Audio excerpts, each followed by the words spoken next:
Good morning guys! Nandito na naman tayo sa Magsaysay Park. Tara at samahan nyo ako na ipakita na naman sa inyo ang iba pang mga bahay sa mga tribo na hindi ko natapos doon sa una kong vlog. Tara guys, samahan nyo ako!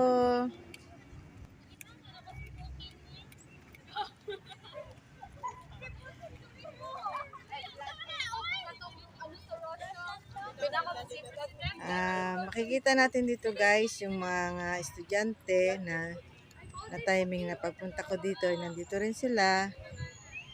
Siguro nagkakaroon sila ng mga bonding moment. Yan, ayan sila guys, ang mga bata. Mga bonding nila yan. Isa rin sila sa pumasyal dito sa Magsaysay Park.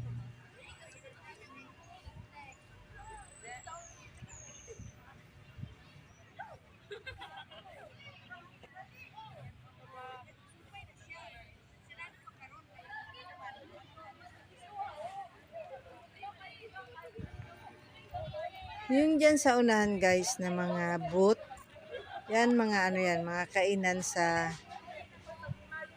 na tinayo nila dito sa loob ng Magsaysay. Pagdating ng gabi, marami kasing pumapasyal dito at inaabot ng gutom, kaya marami silang pwedeng pagpilian na mga kainan.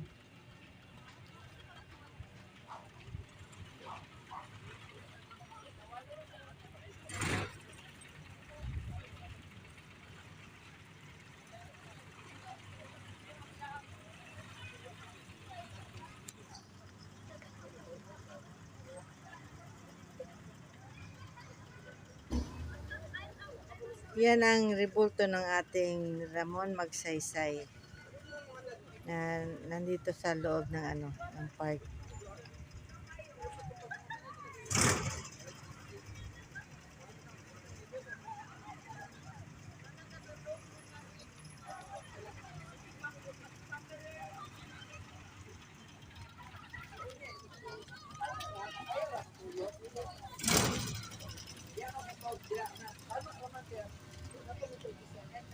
Dito naman ay naghahanda na sila para sa kanilang ititinda mamayang gabi. Marami-rami rin sila diyan ng mga stall.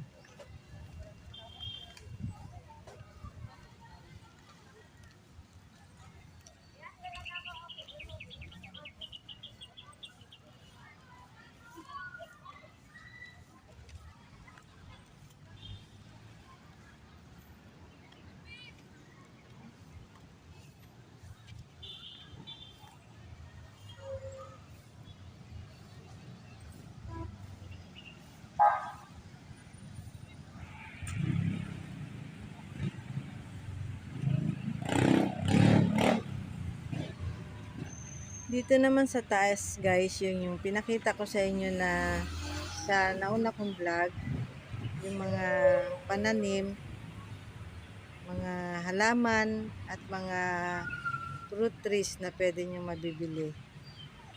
Yung area na yan.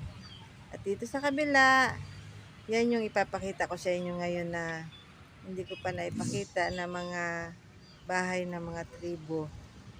Papasok tayo dyan sa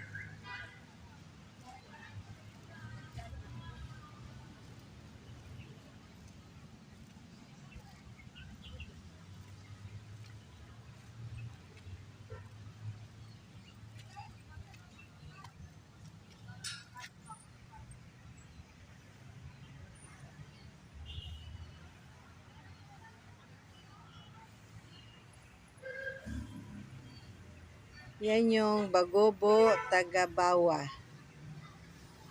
Ito ang klase ng bahay nila na makikita natin ngayon. Bagobo Tagabawa tribe.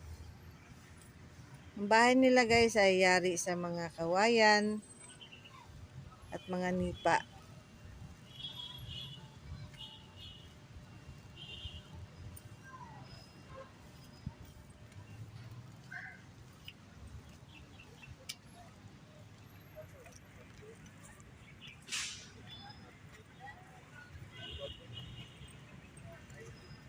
Dito guys, pasok tayo dito. Maraming mga tumitingin din ng mga ibang tao. Yung pag-entrance mo dyan, dito makikita mo na yung matigsalog na tribo. Yan yung uri ng mga pananamit nila. Dito makikita nyo naman yung iba't ibang klaseng mga souvenir items na pwede nyo mabili. Yan yung mga ginagamit nila sa kanilang tribo. Yan yung matigsalog.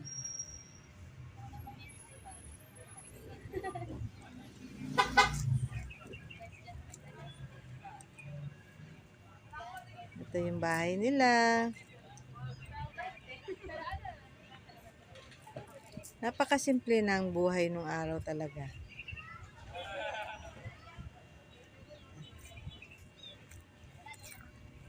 At kung titignan natin guys, talagang walang mga problema nung araw.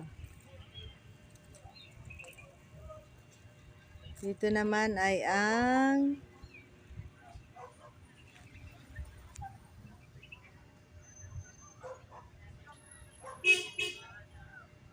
yan ang ubo, manobo.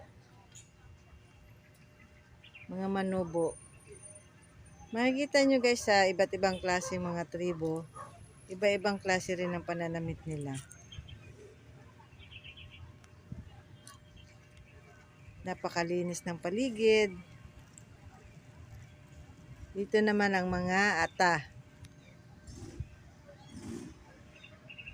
Yan ang bahay ng mga ata.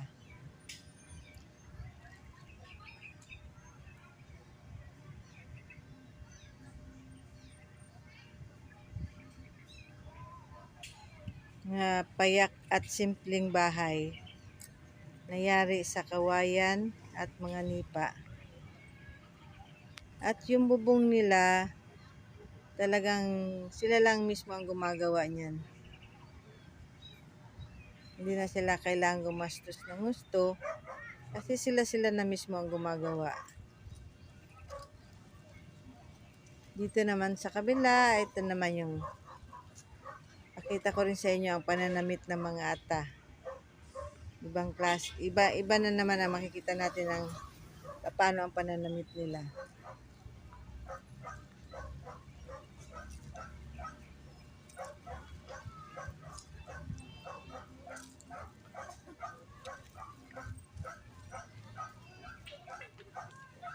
Yan naman ang Bagobo Klata.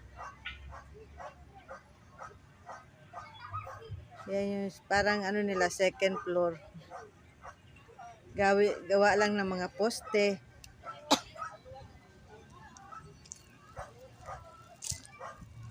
Nung araw kasi guys, sa mga tribo, sila mismo ang gumagawa ng bahay at nagbabayanihan lang sila.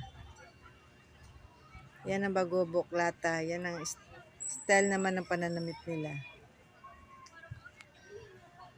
Nung araw, hindi nila kailangan na mag-hire ng mga trabahante para gumawa ng mga bahay nila.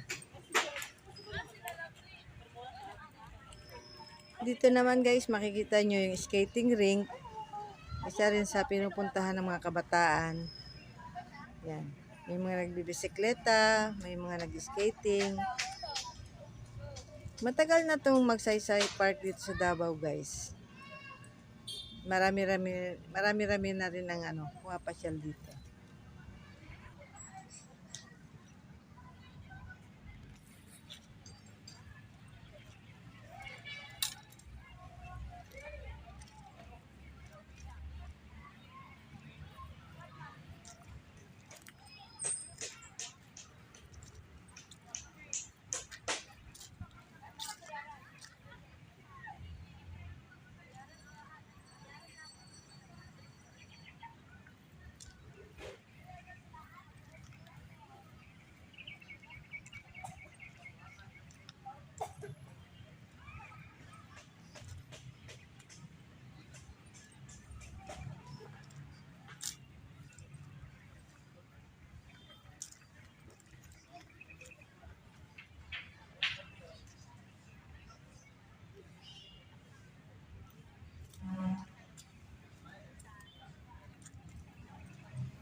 Hanggang dito na lang guys. Salamat sa pagsama nyo sa akin sa panunood.